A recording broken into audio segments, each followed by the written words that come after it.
Raised beds promise control, productivity, and, just easier gardening. In the first year, they usually deliver. The soil's loose, plants grow fast, and honestly, harvests feel almost effortless. But by year 3, many gardeners notice something quietly wrong. Growth slows, the soil hardens, water drains poorly, or, well, sometimes not at all. Fertility seems to disappear, no matter how much compost gets added. This isn't bad luck. It's actually a predictable failure caused by what's missing beneath the soil.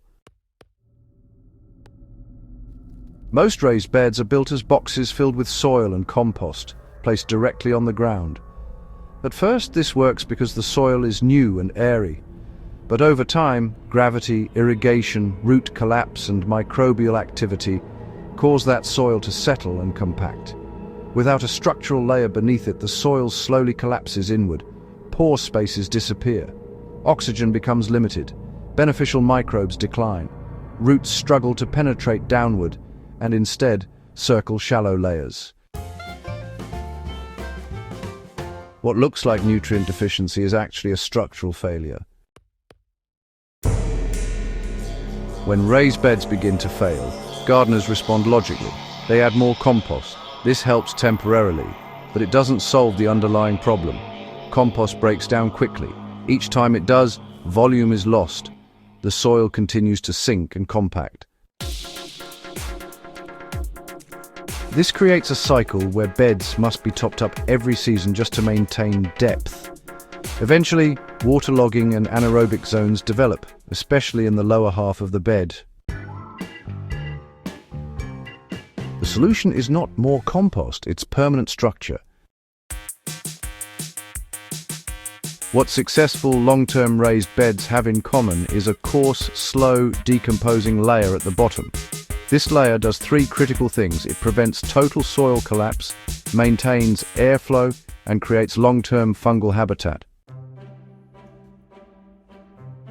This layer can be made from untreated wood pieces, thick branches, hardwood chips, or coarse woody debris. The material must be large enough that it does not disappear within 1 or 2 seasons. Think of it as the skeleton of the bed. Now, some people try using gravel or sand to improve drainage in their raised beds. These materials don't rot, which might sound good at first, but they also don't really integrate biologically with the soil. Gravel, for instance, can actually create perched water tables, and sand, well, it tends to migrate upward and can make compaction even worse over time. Wood, on the other hand, behaves quite differently. As it slowly breaks down, it feeds fungi, absorbs water, and, releases nutrients gradually into the soil. Plus, it maintains its structure for years, not just months, which is a real advantage in the garden. This approach actually mimics what happens naturally on forest floors, where the soil stays loose and fertile without the need for any tilling. So, the ideal thickness really depends on your bed height. For a standard 12 to 18 inch bed, a 4 to 6 inch coarse wood layer is enough. But, in taller beds, the layer can actually be a bit thicker without any issue. Start by placing the largest material right at the very bottom. Then, you want to put slightly smaller pieces just above that. This kind of gradation helps prevent soil from falling straight through, while still allowing air and water to move around properly.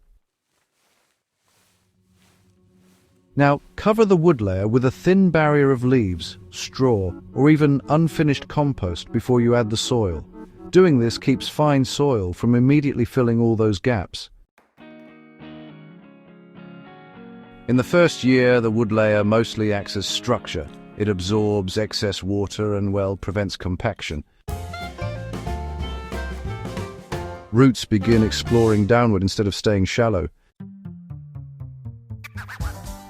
By year 2, fungal networks establish themselves within the wood. This creates nutrient exchange pathways that, feed plants during dry or low fertility periods. By year 3, instead of collapse, the bed becomes more resilient, the soil stays loose, and water, infiltrates evenly. Fertility stabilizes rather than declining.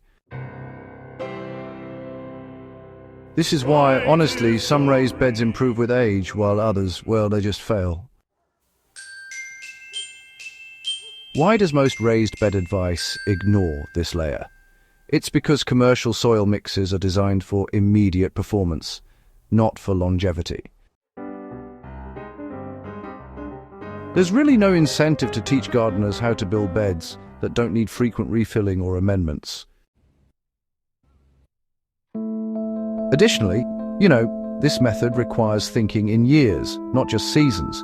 Many gardeners never quite connect declining performance to what's happening below the soil line. Once you see the connection, the fix, well, it becomes obvious.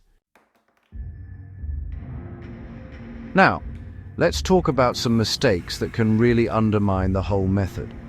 Using treated or painted wood, well, that actually introduces toxins into your soil. So it's best to avoid it completely. Only use natural, untreated material, honestly. Using wood chips that are just too fine, it kind of defeats the purpose, They actually break down too quickly and in the end collapse, just like compost does.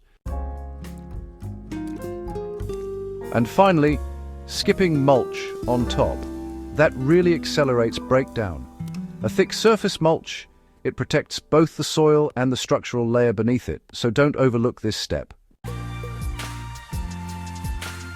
So, why won't I build raised beds any other way? Well, after installing this layer, my raised beds just stopped needing rescue. They held their structure, drained properly, and honestly produced consistently without constant inputs. The bed became a system instead of a container. If your raised beds are underperforming after a few seasons, the issue isn't effort or nutrients, it's missing architecture. Add structure first, soil health follows naturally. If this changed how you think about raised beds, subscribe to Gentle Herb Gardening. Share this with someone rebuilding beds every few years, and start building gardens that improve instead of collapsing.